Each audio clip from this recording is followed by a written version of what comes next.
Tomb Raider 1 is something of an anomaly compared to the other original Tomb Raider games. I mean, you'd be forgiven for thinking that they're all basically the same, what with their similar gameplay and graphical fidelity, but when you actually take a look at the plot, it's a completely different story. Tomb Raider 2, The Last Revelation, and Chronicles all follow Lara messing with some kind of supernatural force, be it dragons or Egyptian gods. Tomb Raider 3 is basically just JoJo's Bizarre Adventure. No, I'm not going to explain that any further.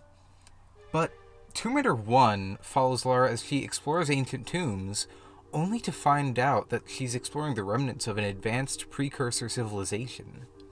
I think a good comparison here is Tomb Raider 2 specifically. That game starts with a cutscene where we see a dragon that appears to be sustained by a dagger in its chest, and then, when the dagger is removed, some kind of essence flows out of it, and the dragon decays almost instantly.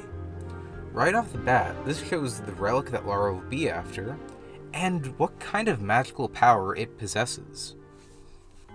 Now, contrast that with Tomb Raider 1's intro cinematic.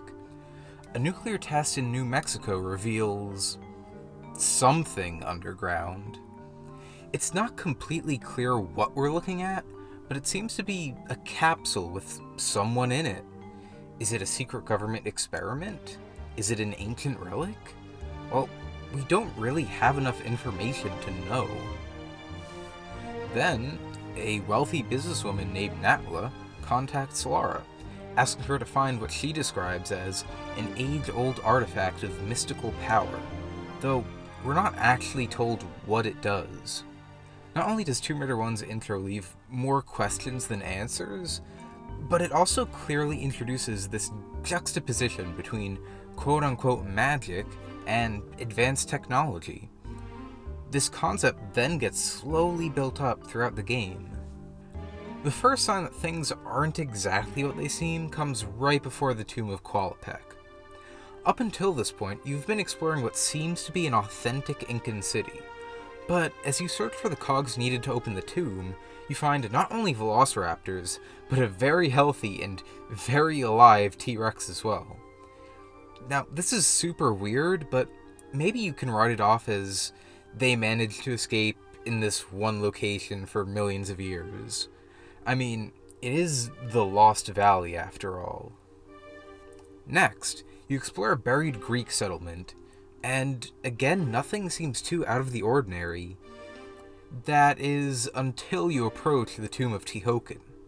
Suddenly, a centaur statue comes to life, and the only explanation really just seems to be magic. Finally, you end up searching an ancient Egyptian tomb. Just as before, nothing especially weird happens at first. However, as you go deeper in, mummies begin coming to life and attacking you. Even further in, the mummies begin exploding on death. Or is it re-death? Undeath? I don't know. Now, at this point, so many seemingly magical things have happened, but only close to these tombs. What's really going on here? Well, the answer becomes pretty clear as you go deep into Natla's mines. You eventually stumble across a strange structure, and as you enter it, the level changes to Atlantis. Inside its fleshy walls, you see biological abominations, very reminiscent of the mummies you were fighting earlier. And this is where things begin to make sense. The tombs you entered earlier were for ancient leaders of Atlantis, an advanced civilization with impressive bioengineering skills. Up until this point, the game wants you to think that everything happening is magical, only to pull the rug out from under you and reveal its sci-fi core. This reveal is pretty carefully set up, and I think the payoff is super interesting and rewarding. What I find cool is that it kind of does its own spin on the idea of releasing an ancient evil, which is a trope largely linked to fantasy stories. In this case, Natla is the ancient evil.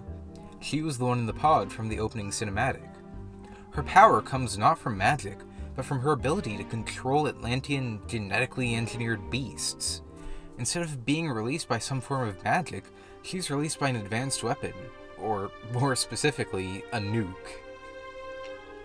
What I find kind of sad, though, is that this concept is largely forgotten in future Tomb Raider games. As I explained earlier, even the direct sequel is quick to abandon the sci-fi premise. The Legend trilogy kind of tries it out, but that's a long story for a different video.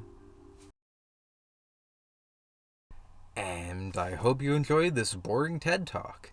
New videos probably not coming soon. Bye!